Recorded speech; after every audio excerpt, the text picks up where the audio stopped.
एक पहाड़ी गांव था जहां रास्ते के आगे एक काली घाटी थी। कहते थे जो भी उसमें गया वापस नहीं आया। लोग रात में घाटी से आने वाली चीखें सुनते, पर वहां कोई नहीं दिखता।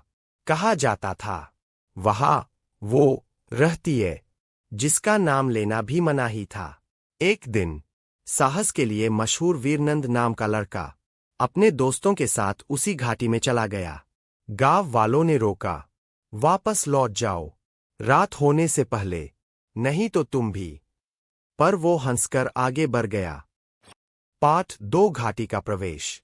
घाटी का दरवाजा काले पत्थरों से बना था, जैसे किसी प्राचीन काल का मंदिर जिसे भुला दिया गया हो। जैसे ही उन्होंने अंदर कदम रखा, हवा ठंडी हो गई।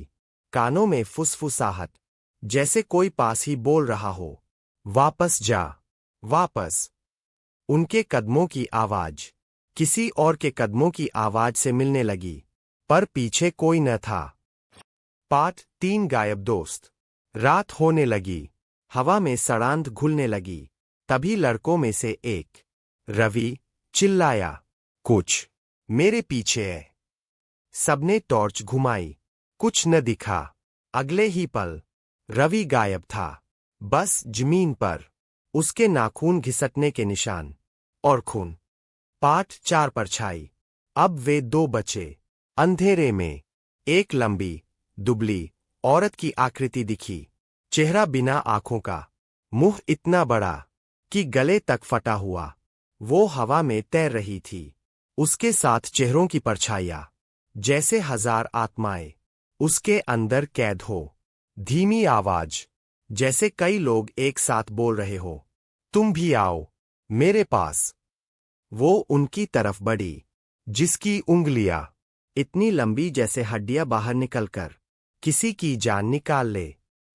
पार्ट 5 रात का श्राप। वीरनंद भागा, पर ध्यान दिया, जहां भी मुड़ता उसी घाटी में लौट आता, जैसे रास्ता घूमकर फिर वहीं ले आता हो। अचानक उसकी दोस्त रीना ने चीखा। वो उठकर हवा में उछली। अदृश्य हाथों ने उसे ऊपर खींच लिया। उसके पैरों की हड्डियां टूटकर नीचे गिरीं। फिर रीना की लाश हवा में लटकते ही धीरे से उसकी गर्दन मुड़ी और उसने खाली आंखों से वीरनंद की ओर देखा। भागो मत। उसकी आवाज में सैकड़ों आवाजें थीं। पार्ट 6 सच का पता। वीरनंद किसी तरह एक पुरानी गुफा में पहुंचा। दीवार पर लिखा था, वो एक स्त्री नहीं, बल्कि श्रापित आत्माओं का समूह है। वह हर साल 3 बलि लेती है। समझ आया। पीछे से वे 3 लोग ही चुने गए थे। आखिरी तुम। पार्ट 7 मृत्यु। वीरनंद भागा, चीखें, परछाइयां, हवा में उड़ते चेहरे। अचानक उसके सामने वही लाल मुंह वाली आकृति खड़ी थी।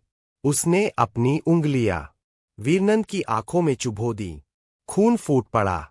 फिर उसने उसकी रीढ़ हड्डी निकालकर दीवार पर टांग दी, जहां पहले से कई रीढ़ें लटकी थीं। सुबह गांव वाले उस घाटी के बाहर तीनों की चीख सुनते रहे, पर कोई वहां नहीं गया। आज भी अगर कोई रात में उस घाटी के पास रुके, तो हवा में धीमी फुसफुसाहट सुनाई देती है, आओ तीसरा पूरा करो। समाप्त।